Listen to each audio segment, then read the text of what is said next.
Hello बच्चों, welcome back to my YouTube channel Alok sir academy. बच्चों, वास्तविक संख्या के पार्ट 1 में हमने सीखा था वास्तविक संख्या की भूमिका, भाजकता, यूक्लिड विभाजन प्रमेय का। आज हम वास्तविक संख्या के पार्ट 2 में यूक्लिड विभाजन एल्गोरिथम के बारे में पढ़ेंगे और इस पर क्वेश्चन 1-2 करेंगे। तो यूक्लिड विभाजन एल्गोरिथम क्या होता है? एल्गोरिथम का मतलब क्या होता है? पहले ये टर्म जो है एल्गोरिथम, इसका मतलब क्या होता है?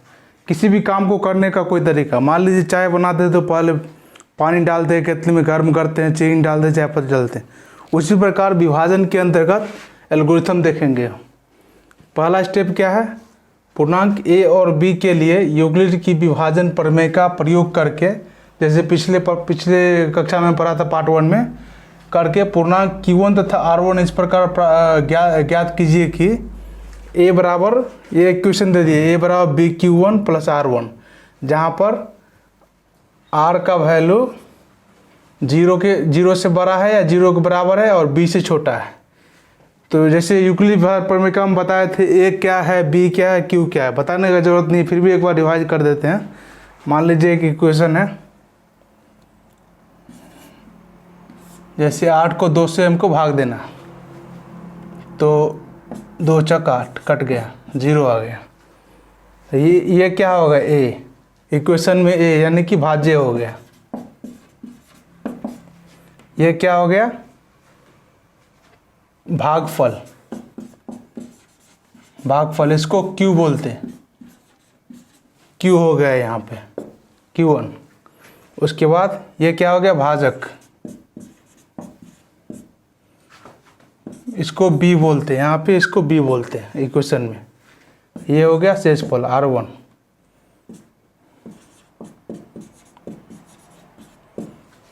तो इस इक्वेशन में कौन सा लेटर का मतलब क्या है ये समझा दिया हमने। दूसरा स्टेप क्या है? स्टेप 2, यदि R1 बराबर 0 यानी कि शेषफल 0 यहाँ पे आ गया, तो B तथा R1 के लिए यूक्लिड विभाजन प्रमेय का प्रयोग करें। B तथा R1, B क्या है यहाँ पे? 2 है, R1।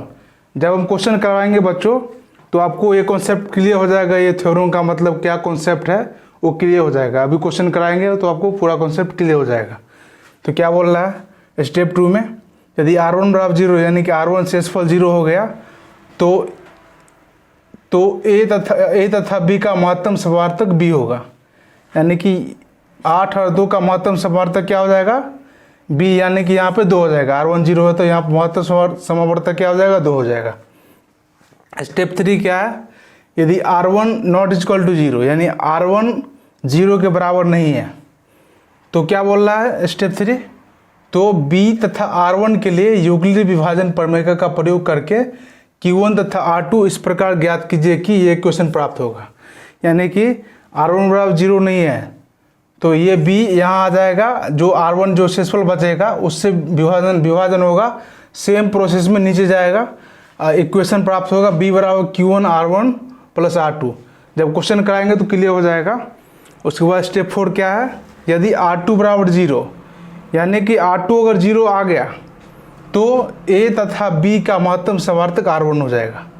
R2 बराबर 0 आ गया तो मान लीजिए R2 यहाँ पे R2 बराबर 0 आ गया, तो A तथा B का महत्तम समावर्तक क्या बोल रहा है? R1 हो जाएगा। जो यहाँ पे शेषफल बचेगा वही उसका महत्तम समावर्तक हो जाएगा।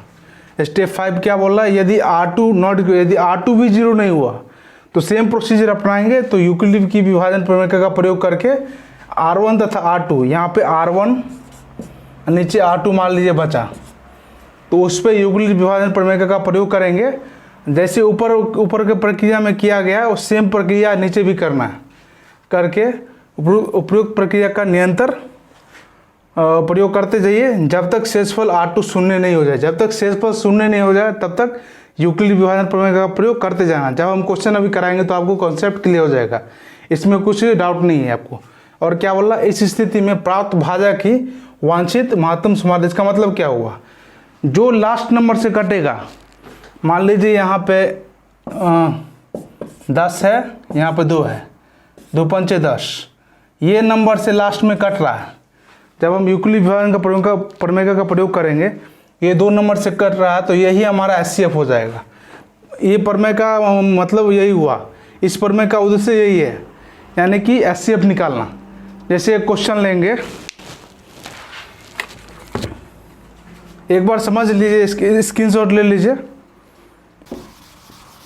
हेलो बच्चों, अभी हमने यूक्लिड विभाजन एल्गोरिथम के बारे में पढ़ा, उससे संबंधित क्वेश्चन के बारे में सीखेंगे अभी।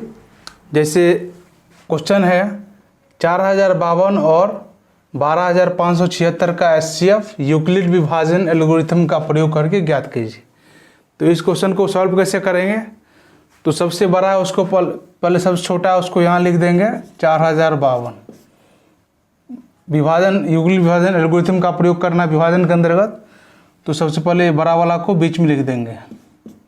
अब इसको भाग देंगे, कितना बार में कटेगा? 3 से अगर लगाएंगे, 2 तिया 6, 5 तिया 15, 5 हाथ में 1, 0 1, 4 तिया 12, 2 तिया 6, 5 तिया 15, 5 हाथ में 1, 0 1, 4 तिया 12। अब घटाएंगे इसको, 6 में से गया 0, 7 में से 5 गया 2, 5 में से गया 4, ये 0 0 हो गया, 420 बचा। तो यूक्लिड विभाजन एल्गोरिथम में हमने क्या बताया था? ये वाला नीचे यहाँ उतरेगा जब तक रिमाइंडर 0 नहीं आएगा, यानी शेषफल जब तक 0 नहीं आ जाएगा, ये बी उतरते जाएगा नीचे। जैसे इसको भाग देना है हमको, ये कितना बार? 4 9 36, 9 बार में लगाएंगे अगर, तो कितना हो जाएगा? 0 का 0, 2 9 18 के 8 हाथ में 1, 4 9 36 1 37, 0 का 0, 2 9 18 के 8 हाथ में 1, 4 9 36 1 37। अब इसको घटाएंगे तो 2, 15 में से 8 गया 7, ये हो गया 9, 9 में 7 गया 2, ये हो गया 0। फिर b यहाँ उतर जाएगा, रिमाइंडर 0 नहीं आया ना, तो b यहाँ उतर जाएगा, 420 हो जाएगा। फिर इसको इससे भाग देंगे तो क्या हो जाएगा? कितना बार में? 2 बार में लगाएंगे तो ज़्यादा हो जाएगा, तो एक ही बार में लगाना है। 272, 10 में से 2 गया 8, ये हो गया 1, 11 में 7 गया 4, ये हो गया 3, 3 में 2 गया 148। फिर रिमाइंडर 0 नहीं है, तो ये वाला नहीं यहाँ उतर जाएगा, नीचे उतरता जाएगा। यूक्लिड विभाजन यही तो कहता है, यूक्लिड विभाजन एल्गोरिथम का समझाने का मतलब तो यही है ना, जब तक रिमाइंडर 0 नहीं है तब तक भाग देते रहना। यहाँ पे 272 आ जाएगा।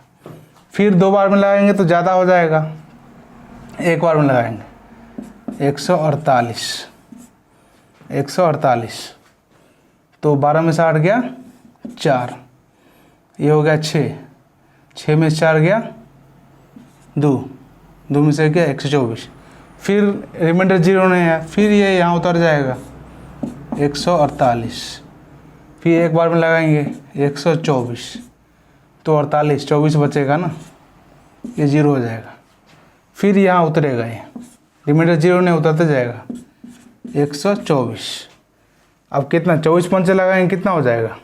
20 पंचे 6, 4 पंचे 20, 120। 24 पंचे लगाएंगे 120 हो जाएगा, ये 0 0, 4 उतर जाएगा। फिर यहाँ ये 24 उतर जाएगा, 4 6 24। तो लास्ट नंबर किससे कटा? 4 से कटा। एयरफोर एचसीएफ बराबर हो जाएगा हमारा 4052 और 12576 का एचसीएफ बराबर हो जाएगा 4। इसी को हम, ये जो पूरा कैलकुलेशन किया, इसी को हम यूक्लिड विभाजन एल्गोरिथम के टर्म में, इक्वेशन में, समीकरण में कैसे लिखेंगे उसको देखेंगे। पहले इसको लिखते हैं ना, भाज्य बराबर भाजक गुने भागफल प्लस शेष। सेम प्रोसीजर पूरा हम वही करेंगे। तो पहले लिखेंगे 12576 बराबर 4052 गुने 3 प्लस शेषफल कितना बचा? 420। फिर अब क्या हो जाएगा? ये बाहर आ जाएगा, 4052 बराबर क्या हो जाएगा? 420 गुने 9, शेष कितना बचा? 272 प्लस 272। फिर अब ये बाहर आ जाएगा, 420 बराबर कितना हो जाएगा? 272 गुने 1 प्लस शेषफल कितना? 148 है। फिर अब ये बाहर आ जाएगा, 272 बराबर क्या हो जाएगा 148 गुने 1 प्लस कितना हो जाएगा 148 गुने 1 शेषफल कितना 124 है 124। फिर आओ 148 बाहर आ जाएगा 148 बराबर क्या हो जाएगा 124 गुने 1 प्लस कितना शेष बचा 24 लिखेंगे। फिर 124 बाहर आएगा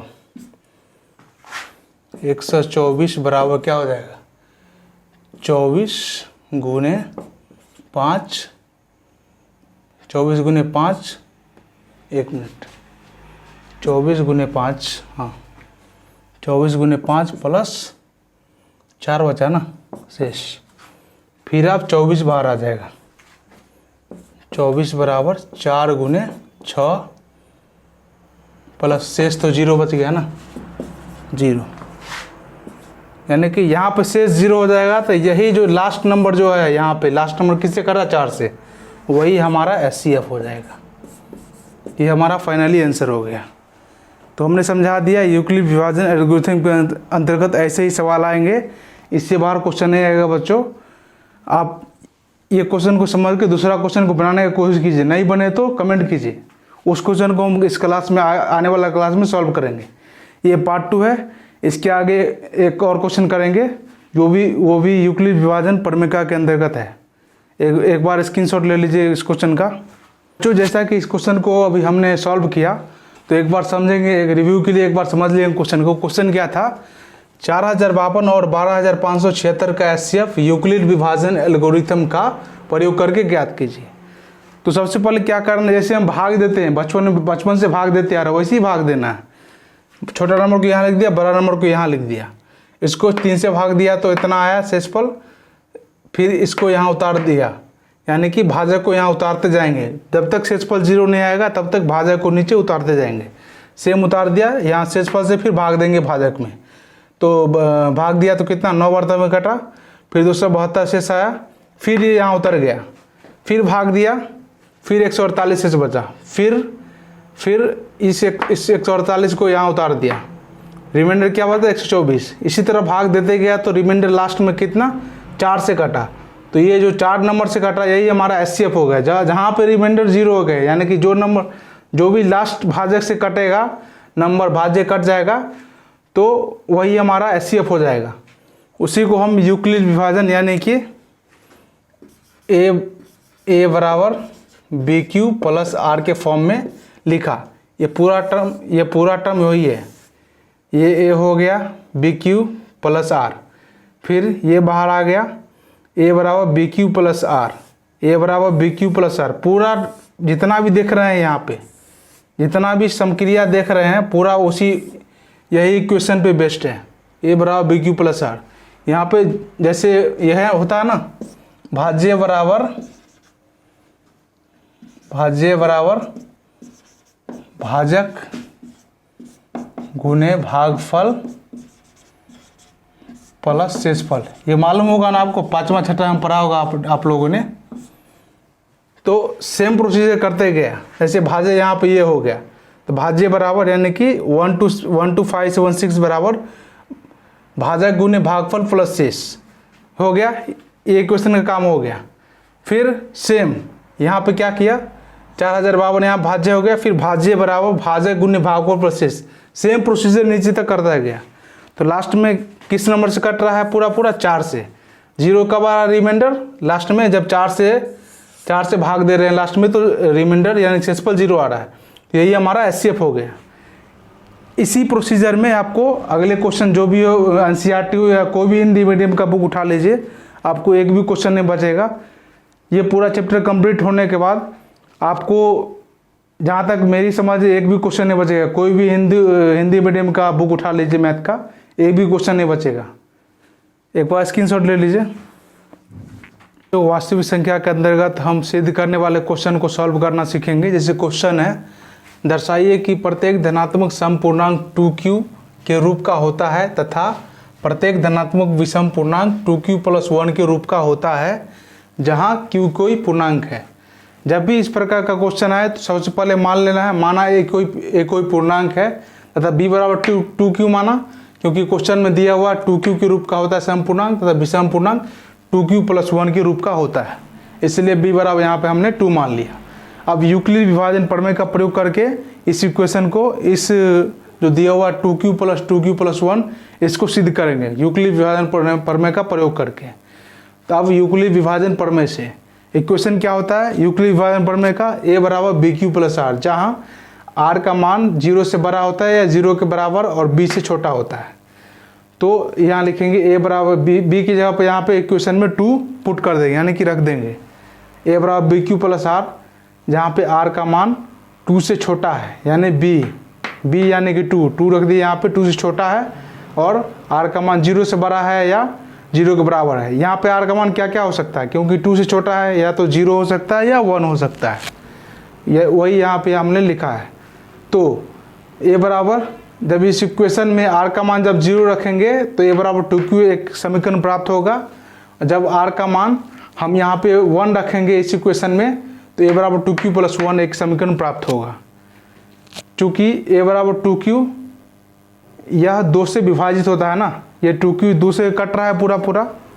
जब तो हम, जैसा कि हम जानते हैं कि बच्चों, सम संख्या वह संख्या होता है जो 2 से पूर्णतः विभाजित हो जाता है। a बराबर 2q यह 2 से विभाजित होती है, तब a बराबर 2q सम संख्या होगी। जब 2 से कट रहा है तो सम संख्या हो गया। तब उसी प्रकार से 2q + 1, q का मान यहाँ कुछ भी रखिए, 2q + 1 विषम संख्या होगी। यहाँ q को पूर्णांक है, मान लीजिए 1 रखा, 1 q का मान यहाँ पे अगर हम 2q + 1 है ना, इसको विषम संख्या क्यों बोल दिए, जैसे 2q की जगह पर q क्या है, q कोई पूर्णांक है, क्वेश्चन के अनुसार पूर्णांक है, यानी कि मान लीजिए 1 रख दिया, 2 × 1 + 1 3 क्या है, एक विषम संख्या है, अतः 2q + 1 विषम संख्या होगी। ये प्रूव्ड हो गया। एक बार फिर से समझा देते हैं बच्चों रिव्यू के लिए। क्वेश्चन क्या था, दर्शाइए कि प्रत्येक धनात्मक सम पूर्णांक 2q के रूप का होता है तथा प्रत्येक धनात्मक विषम पूर्णांक 2q + 1 के रूप का होता है, जहां q कोई पूर्णांक है। तो हमने क्या किया, पहले माना a कोई पूर्णांक है तथा b बराबर 2 मान लिया। उसके बाद हमने यूक्लिड विभाजन प्रमेय का प्रयोग कर दिया। तो यूक्लिड विभाजन प्रमेय का समीकरण क्या होता है, a बराबर bq + r, जहाँ r का मान 0 से बड़ा होता है, 0 के बराबर होता है या b से छोटा होता है। तो b का मान पुट कर दिया इस समीकरण में, b बराबर 2, यानी r का मान b से छोटा होता है, यानी 2 से छोटा। तो r का मान क्या क्या हो सकता है, या तो 0 होगा या 1 होगा। तो a बराबर 2q + 1, जब r का मान 0 रखेंगे तो a बराबर 2q + 0, यानी कि a बराबर 2q एक समीकरण प्राप्त होगा। एक जब r का मान 1 रखेंगे तो a बराबर 2q + 1 समीकरण प्राप्त होगा। तो a बराबर, चूँकि a बराबर 2q यह 2 से पूरा कट जा रहा है, तो ये a बराबर 2q क्या हो गया, सम संख्या हो गया। उसके बाद a बराबर 2q + 1, ये 3 से पूरा कट जा रहा है, तो a बराबर 2q + 1 क्या है, विषम संख्या है। 3 से कब कटेगा, जब q का मान कोई रखेंगे, पूर्णांक रखेंगे, 1 रखेंगे, 2 रखेंगे, तो 2q + 1 3 से पूरा कट जाएगा, तो विषम संख्या हो गया। ये प्रूव्ड हो गया। बच्चों, अगर आपको इस क्लास में कोई डाउट है तो कमेंट कीजिए, या पिछले पार्ट में कोई डाउट है तो कमेंट कीजिए, और हमारे साथ अगले सेशन में भी बने रहिए। अगर इस वीडियो में कुछ डाउट है तो कमेंट कीजिए, और आगे का आने वाला सेशन कल आएगा, पार्ट 3, उसमें क्वेश्चन करवाएंगे, परमेय संख्या को सिद्ध करना सिखाएंगे, अपरमेय संख्या को सिद्ध करना सिखाएंगे, और अंकगणित के आधारभूत प्रमेय बताएंगे। उसके बाद और भी टॉपिक बताएंगे। यहाँ पे हमने इस क्वेश्चन में यूक्लिड विभाजन प्रमेय का प्रयोग किया है। इस यूक्लिड विभाजन प्रमेय के बारे में जो वीडियो बनाया हमने, उसका लिंक डिस्क्रिप्शन में है, आपको देखना है तो डिस्क्रिप्शन में जाके देख लीजिए। और आगे आने वाला सेशन में हम अपरमेय संख्या के बारे में पढ़ेंगे, और उस पर बेस्ट क्वेश्चन के बारे में पढ़ेंगे। अगर आपको हमारा ये वीडियो अच्छा लगे तो प्लीज़ लाइक एंड सब्सक्राइब करना ना भूलें।